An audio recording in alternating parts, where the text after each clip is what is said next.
Derrière moi ici l'automotrice Prestige. Donc cette automotrice dispose de nombreux avantages.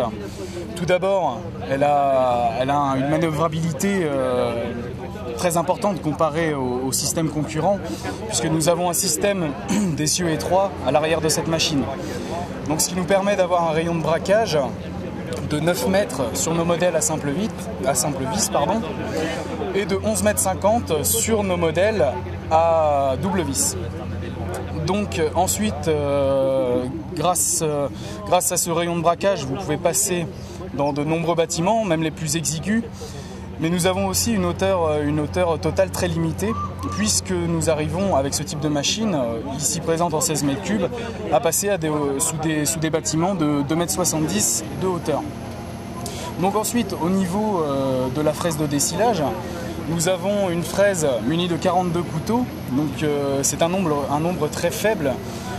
Ceci a un gros avantage, c'est que l'on va beaucoup moins défibrer la matière ingérée par la machine. Ensuite, nous avons un convoyeur de grande largeur de 70 cm, ce qui va éviter tout bourrage. Mais aussi, ce convoyeur a une particularité, c'est qu'il est entraîné par le haut. C'est donc le brin tendu de la courroie du convoyeur qui supporte la charge. C'est aussi un élément qui fera que l'on évitera les bourrages. Ensuite, la cuve de mélange d'une épaisseur de 8 mm sur les côtés et de 20 mm au fond, en qualité d'acier ST52. Et puis nous avons bien sûr la traditionnelle vis turbo standard, donc la même qui équipe nos mélangeuses de la gamme Gverneland. Un poste de conduite très bas, comme vous pouvez le voir ici, hein. Pas de marche, pas d'échelle, donc très facile d'accès avec toutes les commandes à portée de main, et puis un système d'avancement hydrostatique que l'on commande au pied.